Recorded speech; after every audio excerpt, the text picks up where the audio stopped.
फरवरी 1968 का प्रातः क्लास है। रूहानी बाप बैठ रूहानी बच्चों को कहते हैं, देखो हम तुम सभी बच्चों को आप समान बनाने आया हूँ।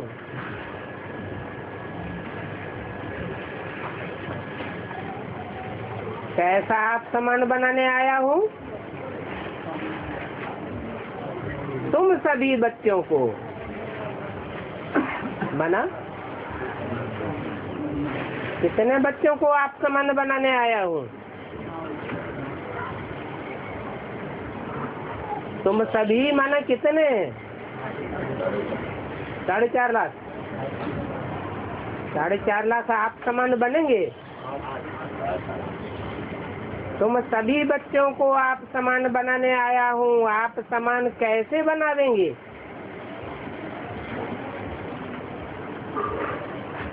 वो तो निराकार है और बच्चे तो साकार हैं। कहते हैं मैं निराकार हूँ। तुम बच्चों को भी आप समान अर्थात निराकारी बनाने, जीते जी मरना सिखाने आया हूँ।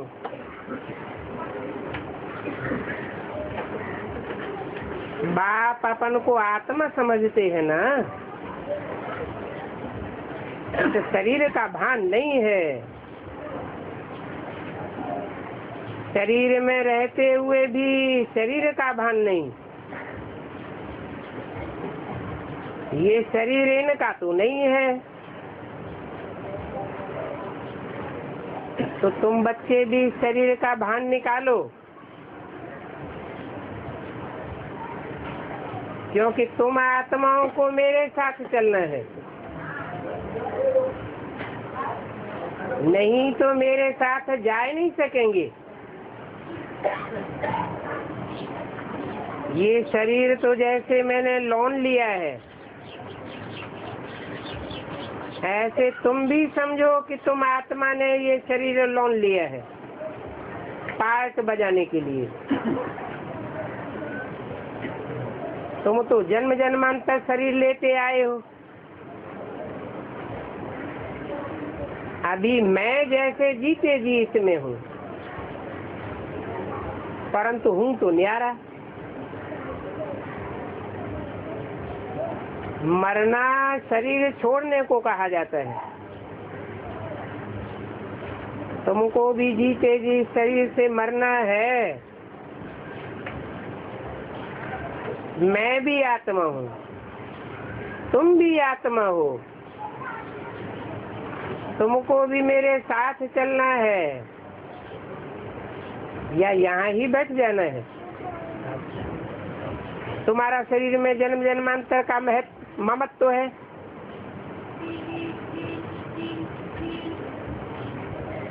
परंतु मेरा तो जन्म जन्मांतर का ममत्व है ही नहीं। इस एक जन्म में आता हूँ, शरीर का लोन लेता हूँ, ममत्व की बात ही नहीं। तो जैसे मैं अशरीरी हूँ, तुम भी जीते जी अपन को अशरीरी समझो।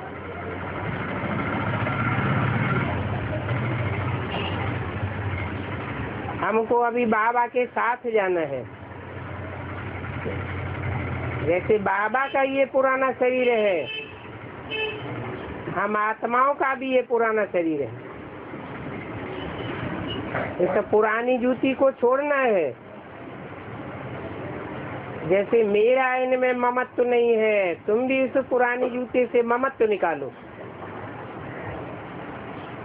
तुमको तो ममत्व रखने की आदत पड़ी हुई है।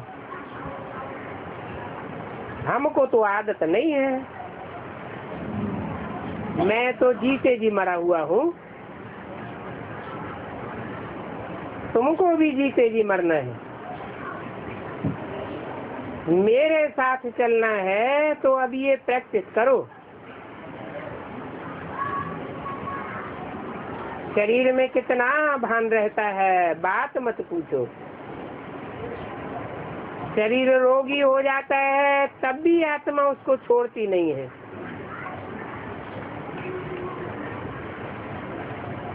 इसमें तो ममत्व निकालना पड़े, क्योंकि हमको बाबा के साथ जाना जरूर है। अपन को शरीर से न्यारा समझना है, इसको ही जीते जी मरना कहा जाता है। अपना घर ही याद रहता है। तुम इस शरीर में जन्म जन्मांतर रहते आए हो तो तुमको ये हेर पड़ जाती है। मैं तो इसमें आता ही हूँ टेम्परेरी, तो मरकर चलना अर्थात अपन को आत्मा समझ कर चलने से कोई भी देहधारी से ममत्व नहीं रहेगा। सभी सेंटर्स पर अक्सर करके किस न किस का किस में मोह हो जाता है।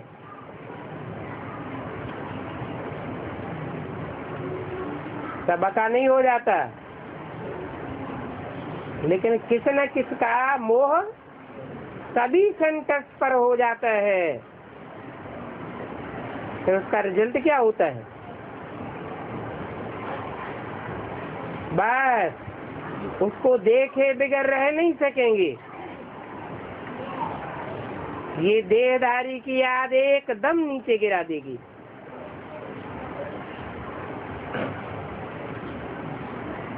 बड़ी ऊंची मंजिल है, खाते पीते जैसे कि मैं शरीर में हुई ही नहीं, वो अवस्था पक्की करनी है। तब ही 8 रत्न की माला में जा सकते हैं। मेहनत बगैर थोड़े ही ऊंचे पद मिल सकता है। जीते जी देखते हुए समझो, मैं तो वहां का रहने वाला हूँ। जैसे बाबा इसमें टेम्परेरी बैठा है, हम भी इस शरीर में टेम्परेरी हूँ। हमको भी फिर अभी घर जाना है। घर भी प्यारा लगता है, राजाई भी प्यारी लगती है। जब तक देह का भान नहीं टूटा है तब तक मुक्ति कैसे पावे? तो इस शरीर का भान एकदम छोड़ दो, क्योंकि तुमको मेरे साथ जरूर चलना है। देह भान नहीं छोड़ेंगे तो भी चलना है, नहीं चलना है। देह भान नहीं छोड़ेंगे तो भी लेकर के जाऊंगा। मुक्ति पाने का अर्थ ही है हम इस शरीर को छोड़ अपने घर जावे। तुम बच्चों को तो पता है बाबा आया हुआ है, अभी हमको घर ले जाने आए हैं। तो बाप कहते हैं शरीर से ममत्व छोड़ दो, अभी हमको घर जाना है। तो बाबा का ममत्व नहीं, हमको भी इसमें ममत्व नहीं रखना है। बाप को तो शरीर में बैठना पड़ता है, बैठना पड़ता है। माना स्वेच्छा से नहीं बैठना चाहते, क्या मजबूरी है? तुम बच्चों को वापस घर ले जाना है। बैठना इसलिए पड़ता है कि तुमको सिखलाना है कि अशरीरी कैसे बनो। चलना तो तुमको भी है, इसलिए कोई देहधारी में मौत न रहे। ये फलानी बहुत मीठे स्वभाव की है, ऐसे ऐसे बुद्धि जाती है ना। परंतु आत्मा के बगैर तो शरीर देखने में नहीं आता। बाप कहते हैं तुमको आत्मा को ही देखना है, शरीर को देखने से तुम फंस मरेंगे। बड़ी मंजिल है, प्रैक्टिस करना है आत्मा को देखने की। तुम्हारा तो जन्म जन्मांतर का पुराना ममत्व है और बाबा का ममत्व नहीं है, तभी बाबा बच्चों को सिखलाने लायक है। बाप खुद कहते हैं मैं इस शरीर में नहीं फंसता हूँ, और तुम तो फंसे हुए हो, अभी तुमको छुड़ाने आया हूँ। तुम्हारे 84 जन्म पूरे हुए, अभी इस शरीर से बाहर निकालो। देही अभिमानी होकर न रहने से तुम कहाँ न कहाँ फंसते रहेंगे। कोई की बात फिर अच्छी लगेगी तो उसका शरीर भी अच्छा लगेगा, फिर उनकी घर में भी याद आती रहेगी। जिस पर प्यार होगा उसकी याद आती रहेगी, फिर हार खा लेंगे। ऐसे बहुत खराब भी हो पड़ते हैं। स्त्री पुरुष का संबंध छोड़ अपन को आत्मा समझना। आत्मा समझते समझते फिर शरीर का भान निकलता जाएगा। 17 फरवरी 68 की वाणी का दूसरा पेज। बाप की याद से ही विकर्म विनाश होंगे, देह का भान भी छूटेगा। देह का भान छूटने के साथ ही साथ पूर्व जन्मों के पाप कर्म भी भस्म होते जाएंगे। इस बात पर तुम बहुत अच्छी रीति विचार सागर मंथन करो कि कैसे आत्मिक स्थिति में रहने से पाप भस्म होते हैं। आत्मिक स्थिति में रहेंगे तो बाप की भी याद आवेगी, नहीं रहेंगे देवान में रहेंगे तो बाप याद आ नहीं सकता। विचार सागर मंथन करने बगैर तुम उछल नहीं सकेंगे। ये पक्का होगा नहीं, हमको बाबा के पास जाना जरूर है। मूल बात है ही याद की। अभी हमारा 84 का चक्कर पूरा हुआ,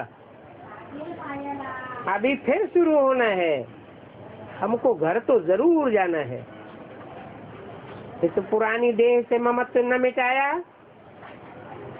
तो फिर फंस मरेंगे। या तो अपने शरीर में, या कोई मित्र संबंधी के शरीर में, या किसी बाहर के भाई बहन में फंस मरेंगे।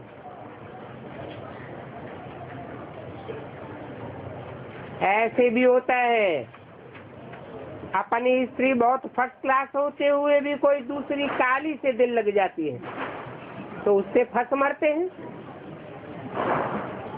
इस पर कहावत भी है, दिल लगई गधी से तो परी क्या चीज है। बाबा तो बहुत अनुभवी है।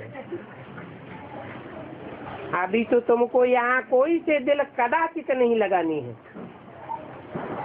अपन को आत्मा समझ बाप से दिल लगानी है। हम आत्मा भी निराकार, बाप भी निराकार। आधा कल्प में भक्ति मार्ग में बाप को ही याद करते आए हो ना, परंतु वहाँ जानते नहीं थे, पहचानते नहीं थे। हे प्रभु कहने से शिवलिंग ही सामने आता था, परंतु कोई देहधारी को तो प्रभु कह न सके। सभी शिव के मंदिर में जाते हैं, उनको परमात्मा समझते हैं। ऊंच से ऊंच भगवान तो एक ही है, ऊंच से ऊंच अर्थात परम धाम में रहने वाला। भक्ति भी पहले अव्यभिचारी होती है, फिर व्यभिचारी भक्त बन पड़ते हैं। तो बाप बार बार बच्चों को समझाते हैं, तुमको ऊंच पद पाना है तो ये निराकारी बनने की प्रैक्टिस करो, देह का भान छोड़ दो। सन्यासी भी विकारों को छोड़ते हैं ना। आगे तो सन्यासी भी सतो प्रधान थे, अभी तो वो भी तमो प्रधान बन पड़े। जो सतो प्रधान आत्मा होती है उसकी निशानी क्या होती है?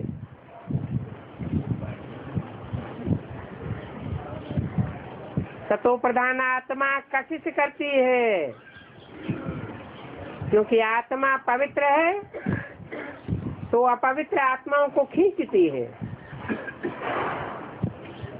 बलपूर्ण जन्म में आते हैं तो भी पवित्र होने के कारण खींचते हैं। कितने उन्हों के फॉलोअर्स बन जाते हैं। जितनी जितनी पवित्रता की ताकत जास्ती होगी उतने बहुत फॉलोअर्स बनेंगे। और ये बाप तो है ही एवर प्योर।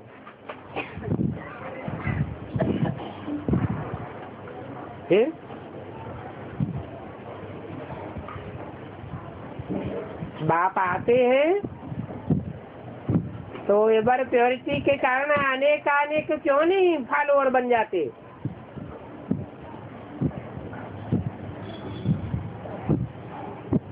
परंतु ये डबल है ना। जैसे युग संगम युग है, कलयुग और सतयुग का संगम है, ऐसे ही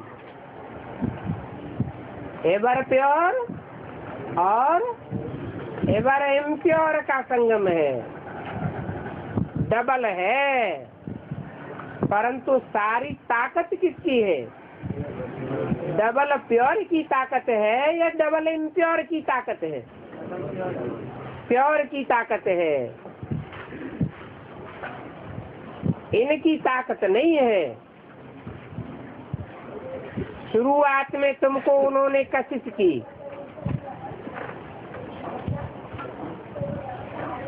क्योंकि वो है एवर प्योर है।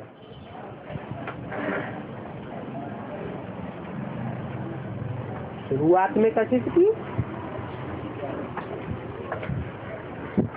फिर बीच में कशिश करना बंद कर दिया।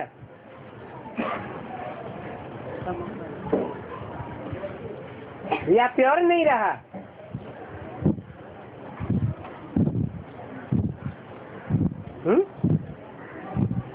शुरुआत में ही क्यों कशिश की?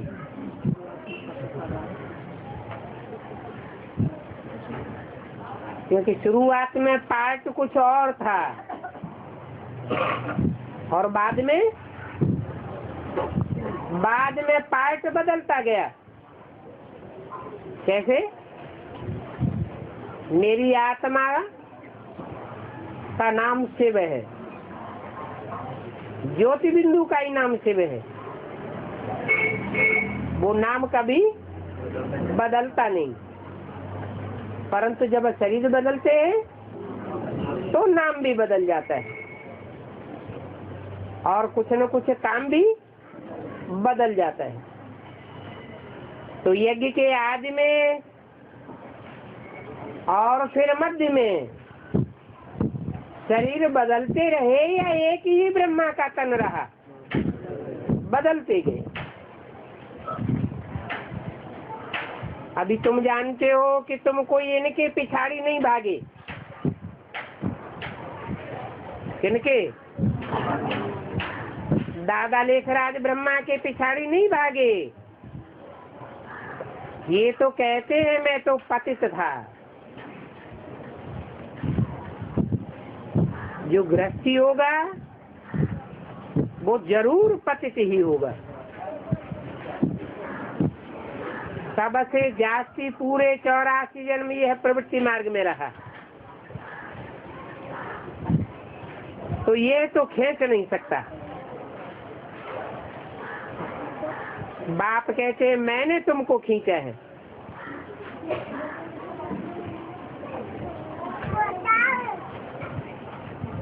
तुमको इसकी तो याद भी नहीं आनी चाहिए, क्योंकि ये साकार है। इसकी याद आनी चाहिए। क्या बात? अभी तो यहाँ क्या पढ़ाया जा रहा है? अभी तो साकार में निराकार को याद करना, ये पढ़ाई जा रही है। और यहाँ क्या बोला है? बाप कहते मैंने तुमको खींचा है। ये कहने वाला कौन? सुप्रीम सोल निराकार शिव ज्योति बिंदु। तुमको इस साकार की तो याद भी नहीं आनी चाहिए, लेकिन साकार यहाँ ब्रैकेट में लिखा है।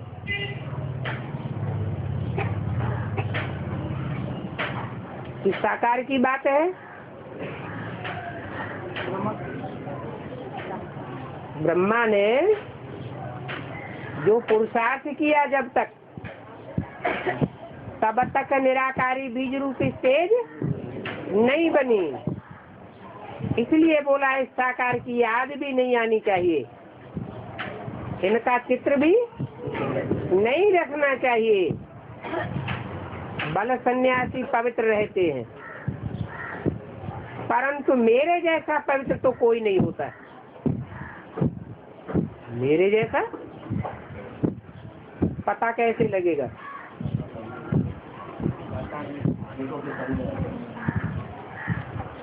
मेरे जैसा पवित्र कोई सन्यासी नहीं रह सकता।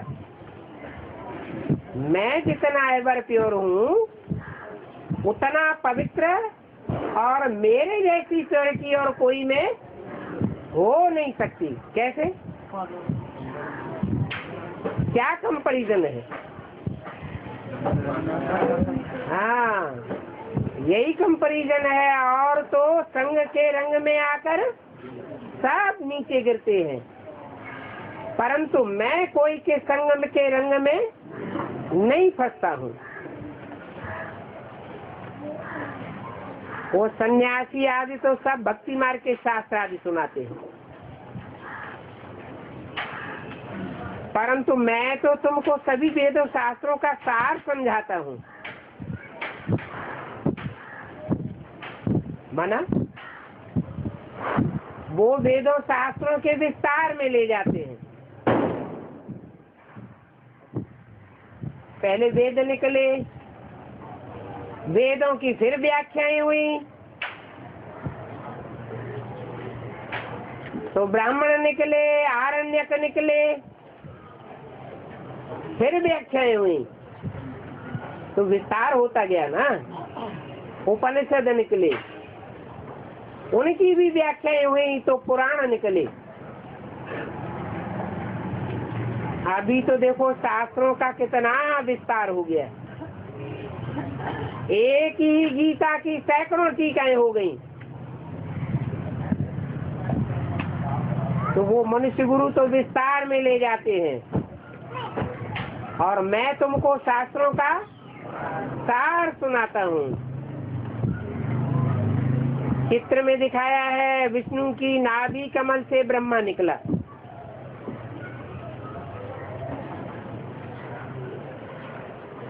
ब्रह्मा के हाथ में शास्त्र दिखाए।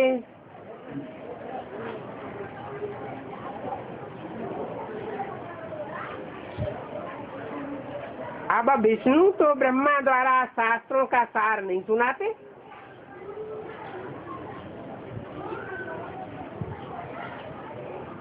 ये तो विष्णु को भगवान समझ लेते हैं।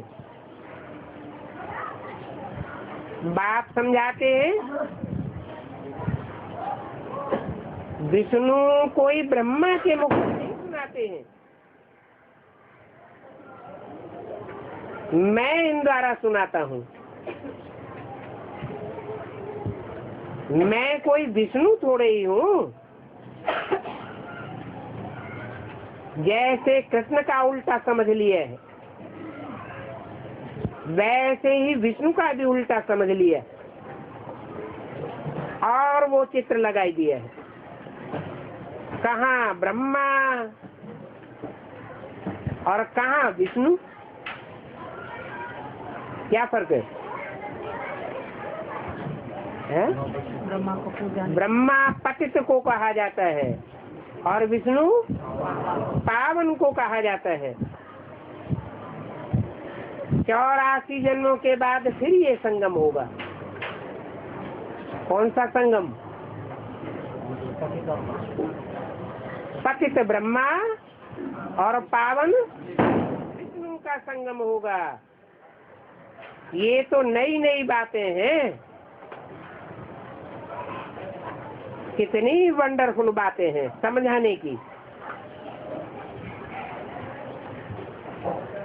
ऐसा ऐसा चित्र बनाए कर कितना मुझाए देते हैं। इनसे फिर कॉपी भी किया है। दिखाते हैं गांधी की नाभि से नेहरू निकला, तो अब बाप कहते हैं बच्चे इन देह और देह के संबंधों से जीते जी मरना है। बाबा अभी हमको वापस लेने आया है,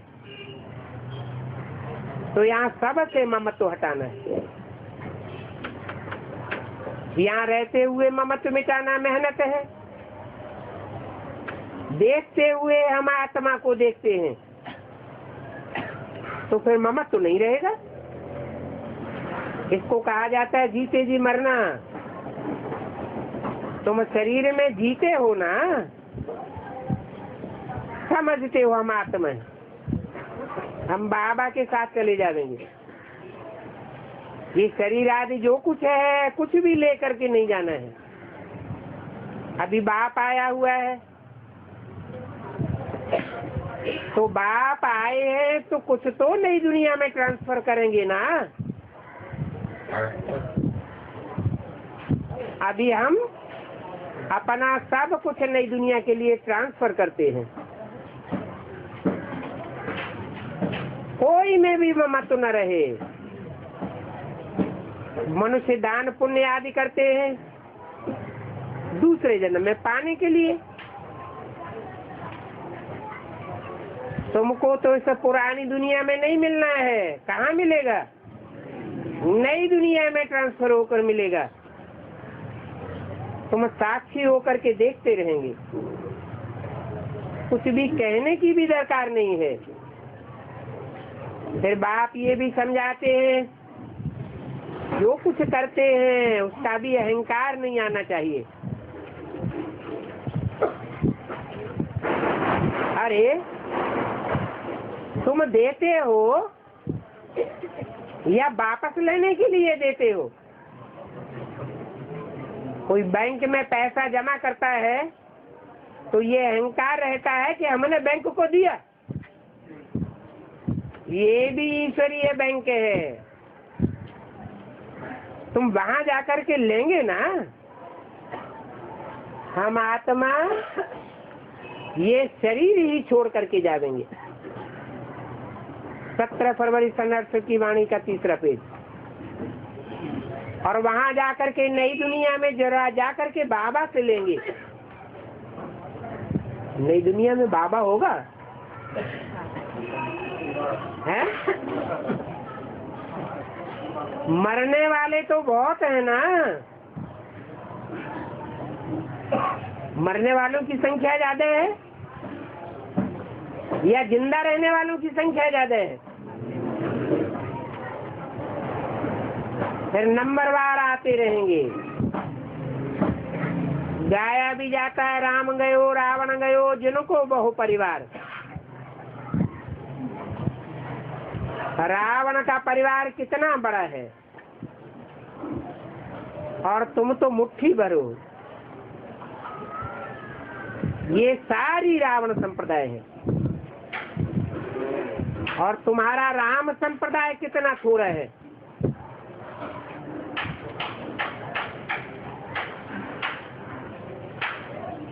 कितना है राम संप्रदाय?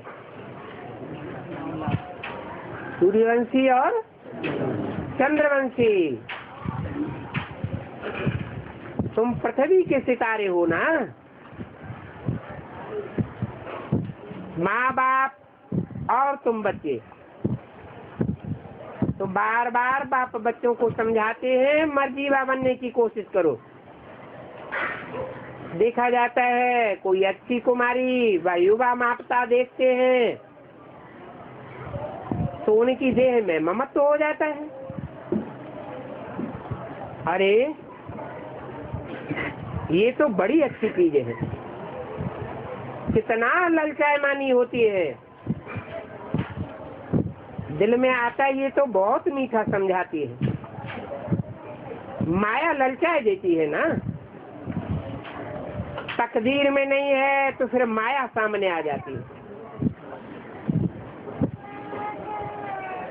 आत्मा को नहीं देखेंगे, देह में फंस मरेंगे।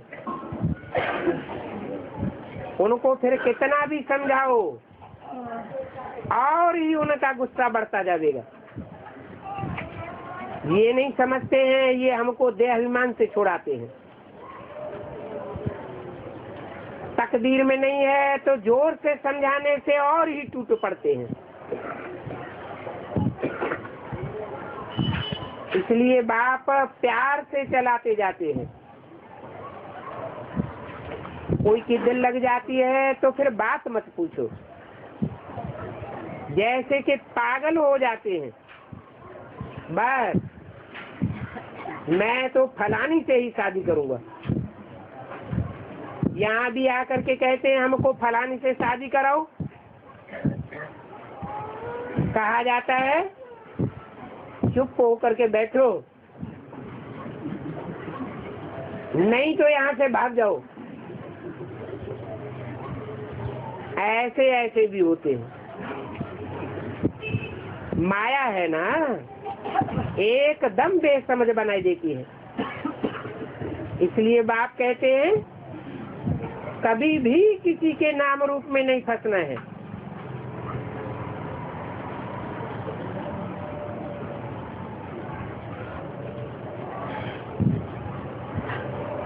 सदैव समझो मैं आत्मा हूँ।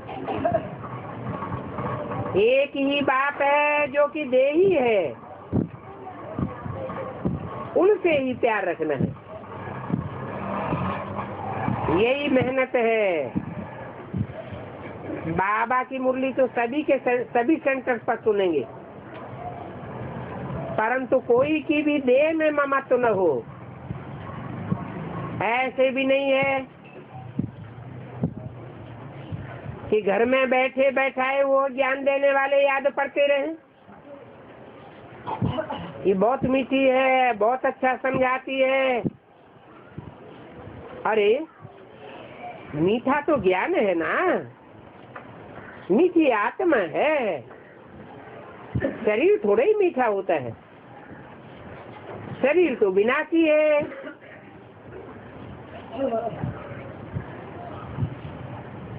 आत्मा निकल जाए तो शरीर सड़ान मारेगा। आत्मा निकल जाती है, चलो तमो प्रधान आत्मा भी हो जाती है तो सड़ान मारती है क्या?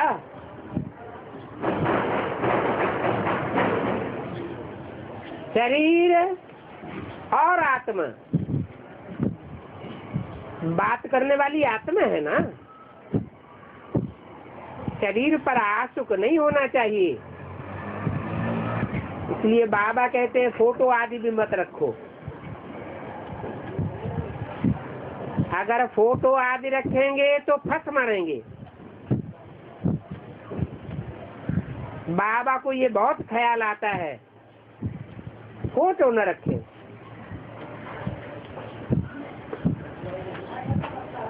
कोई कहे फोटो नहीं रखेंगे तो समझाएंगे कैसे?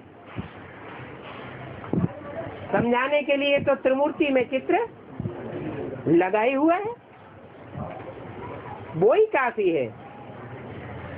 अलग से फोटो आदि रखने की दरकार नहीं है। किसका भी फोटो नहीं रखना चाहिए। ऐसे नहीं कि ब्रह्मा बाबा का फोटो रखने के लिए मना किया है, औरों का फोटो रखने के लिए तो मना नहीं किया है। नहीं, कोई का भी फोटो सिंगल अपने पास नहीं रखना चाहिए। अच्छा, डबल रख ले तो अगर इनको याद करेंगे तो तुमको कुछ भी नहीं मिलेगा। शिव बाबा को याद न करके इनको ही याद करते रहेंगे।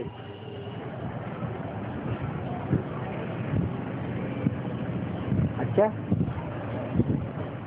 जिन्होंने ब्रह्मा का चित्र रखा और ब्रह्मा बाबा को साकार में भगवान मान लिया और उनकी ही याद में रहे, तो उनको कुछ भी प्राप्ति नहीं हुई। अरे कुछ तो प्राप्ति हुई होगी, हैं? उनके बच्चे बनेंगे, मतलब उनके बच्चे बनने से उनको प्राप्ति हो जाती है क्या? यहाँ के संगम युग से कोई भी प्राप्ति नहीं होती। यहाँ से ही उनको आत्मा को तब प्राप्ति की नूद होती है जब वो सूक्ष्म शरीर धारण करके कोई के शरीर में पढ़ाई पढ़ते हैं। बाप से डायरेक्ट पढ़ाई जरूर पढ़नी पड़े, नहीं तो कुछ भी नहीं मिलेगा। बल समझते हो ये रथ है, परंतु शिव बाबा को छोड़ करके इस रथ को याद करते रहेंगे तो कुछ भी नहीं मिलेगा और ही पापात्मा बन पड़ेंगे।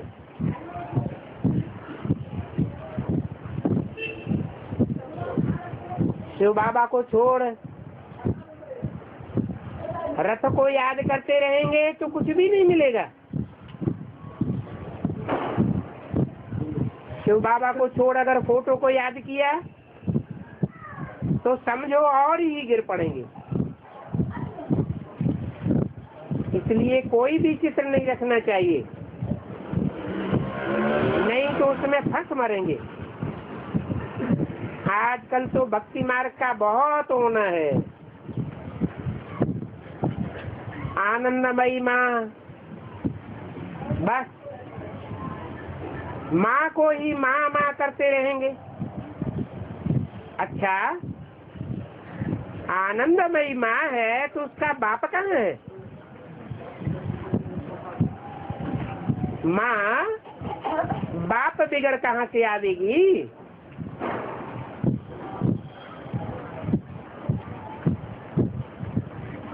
वर्षा बाप से मिलता है या माँ से मिलता है? माँ को पैसा कहाँ से आवेगा? तुमको तो वर्षा शिव बाबा से मिलता है। उनकी याद से ही तुम्हारे पाप कटेंगे। सिर्फ माँ माँ करने से जरा भी पाप नहीं कटेंगे। फिर भक्ति मार्ग में तो कितना माँ माँ माँ करके चिल्लाते रहते हैं।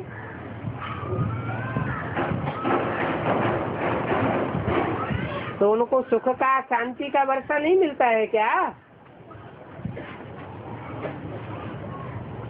बाप कहते हैं कोई दूसरे को याद न करो, माँ में कम याद करो। कोई के नाम रूप में नहीं फंसना है। फंसते रहेंगे तो और ही पाप बनते जाएंगे, क्योंकि बाप का नाफरमान बरदार बनते हो। बहुत बच्चे भूले हुए हैं। बाप समझाते हैं अभी मैं तुम बच्चों को लेने आया हूँ और जरूर ले जाऊंगा। सिर्फ मेरे को याद करो तो तुम्हारे पाप कटेंगे। भक्ति मार्ग में तो बहुतों को याद करते रहे। परंतु बाप बगैर काम कैसे होगा? बाप थोड़े ही कहते हैं माँ को याद करो, बाप तो कहते हैं मुझे याद करो। पतित पावन मैं हूं ना, तुम्हारी माँ थोड़े ही पतित पावन है। तो बाप के डायरेक्शन पर चलो, तुम भी बाप के डायरेक्शन पर औरों को समझाते हो, तो तुम कोई थोड़े ही पतित पावन ठहरे। तो याद एक को करना चाहिए। हमारा तो एक बाप, दूसरा न कोई। बाबा मैं आप पर ही बारी जाऊंगा, बारी तो जाना शिव बाबा पर ही जाना है, और सभी की याद टूट जानी चाहिए। भक्ति मार्ग में तो बहुतों को याद करते रहते, यहाँ तो एक शिव बाबा, दूसरा न कोई, फिर कोई अपनी चलाते हैं, फिर मुझ पढ़ते हैं। कहते हैं बिंदी को कैसे याद करें? अरे तुमको तो अपनी आत्मा याद है ना कि मैं आत्मा बिंदी हूँ।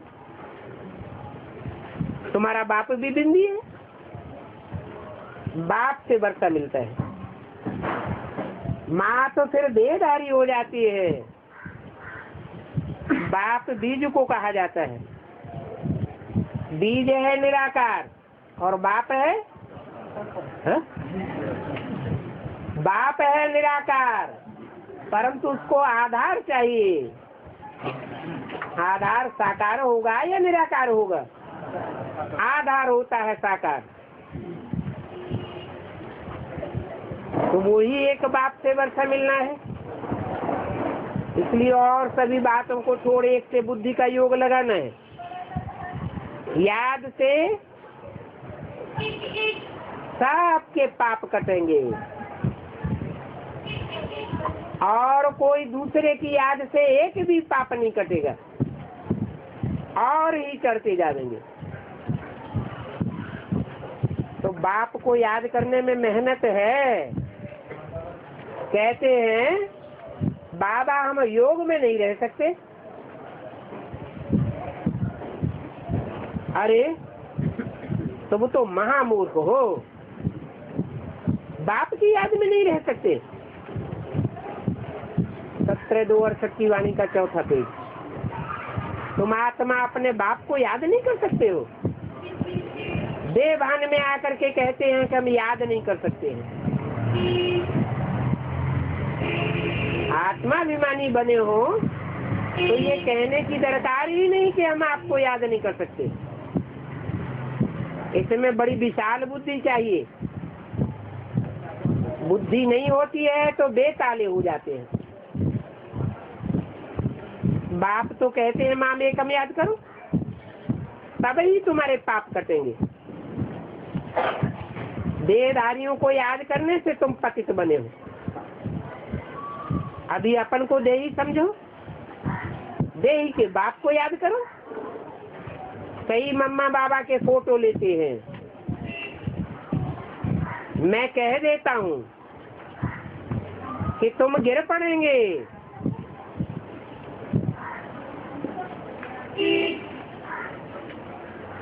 शिद्दत करते हैं, नहीं मानते तो पड़ा खड्डे में। घर में भी एक ही शिव बाबा का चित्र हो, है? एक ही शिव बाबा का चित्र हो। शिव बाबा का चित्र कैसा होता है? हैं? वो तो विचित्र है।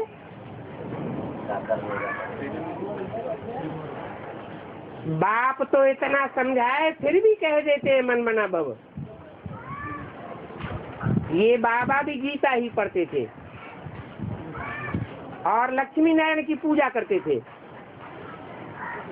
छोटेपन में कृष्ण की करते थे, फिर जब बड़ा हुआ तो कृष्ण को छोड़ नारायण की करने लगे।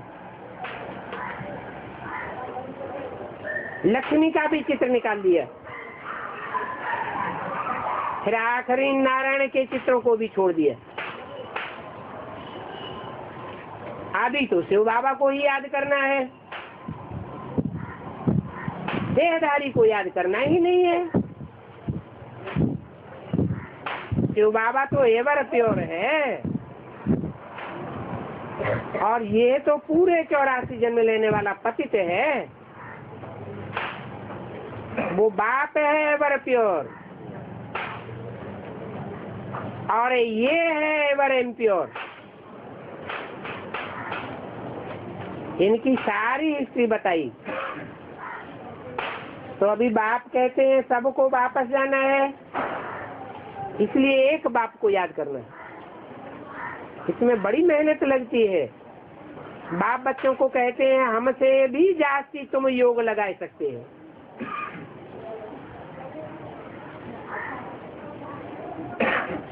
बाबा के पास तो बड़े ही मामले रहते हैं। कितने सेंटर से पत्र आते हैं, ढेर के ढेर बच्चे हैं।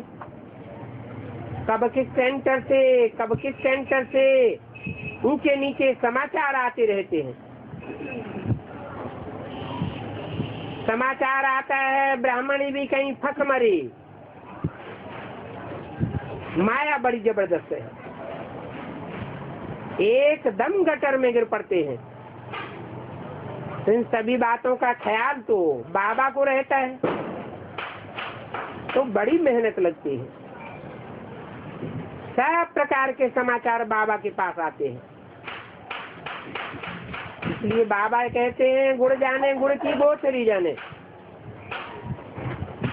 इतने पत्र पढ़ना, उनका जवाब देना, कितना ख्यालात रहता है, बात मत पूछो। इसलिए बाप कहते तुम बच्चे बहुत सौभाग्यशाली हो। बाप रूहानी बच्चों को ही समझाते हैं। इसमें बड़ी मेहनत की बात है। ये तो पक्का निश्चय है, जो कल पहले हुआ था वही होने का है। फिर भी घुटके तो आते हैं ना। अभी अगर घुटके ना आए तो कर्मातीत अवस्था हो जाए, अभी ही घर चले जावे। बहुत घुटके खाने पड़ते हैं, फिर भी कह देते हैं ड्रामा में नूद है। ऐसे कह करके ठंडा कर देता हूँ। हिटपिट तो बहुत होती है ना। कभी किसको तंग नहीं करना चाहिए। बाप से वर्षा लेना है तो बाप की पूरी श्रीमत पर चलना चाहिए। देह अभिमान नहीं होना चाहिए। कोई कोई में देह भान ऐसा होता है जो बात मत पूछो, हैरान कर देते हैं। खुद भी हैरान होते हैं तो लौकिक माँ बाप भी हैरान, और पारलौकिक भाई बहनों को भी हैरान कर देते हैं। इतना हैरान नहीं करना चाहिए, नहीं तो भविष्य में ये क्या पद पावेंगे। कितना धम चक्कर मचाए देते हैं। बाप को तो सबको समझाना पड़ता है।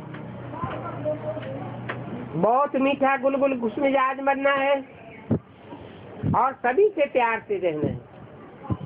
कहाँ कहाँ तो ब्राह्मणी के नाम रूप में फंस करके नाम बदनाम कर देते हैं, नाक में दम कर देते हैं। ये नहीं समझते हमको एक ही बाप को याद करना है, नहीं तो ऊंच पद कैसे पावेंगे। उनके नाम रूप में नहीं फंसना। फंसते हैं तो सिद्ध हो जाता है इनका फलानी में मोह है, फिर बुद्धि उधर ही बार बार जाती रहेगी। उनको न देखने से जैसे प्राण निकल जाते हैं, विचारी बुद्धि बन पड़ती है। बड़ी कड़ी मेहनत है, मुश्किल कोई बिरले माला के दाने बनते हैं। दाने नहीं बनते हैं तो बहुत सजाएं खानी पड़ेंगी। बाप कहते हैं मेरे को अगर याद नहीं कर दूसरों को याद किया तो व्यभिचारी बन जाएंगे।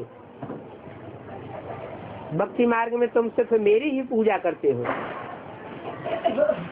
उसको आप व्यभिचारी पूजा कहा जाता है। अभी तुम भी औरों से बुद्धि योग निकाले कि मुझे बाप को याद करेंगे तो उनको आप व्यभिचारी याद कहा जाएगा। ऐसा व्यभिचारी बनने में भी टाइम लगता है। एक बाप के सिवा और कोई भी देहदारी को याद नहीं करना, एक ही शिव बाबा। कितना अच्छी रीति समझाते रहते हैं। बाप जो समझाते हैं उन बातों को तो जरूर धारण करना चाहिए। अच्छा, ऐसे बाप के समान बनने वाले, बाप का फरमान मानने वाले, श्रीमत पर चलने वाले बच्चों को याद, प्यार, गुड मॉर्निंग और नमस्ते।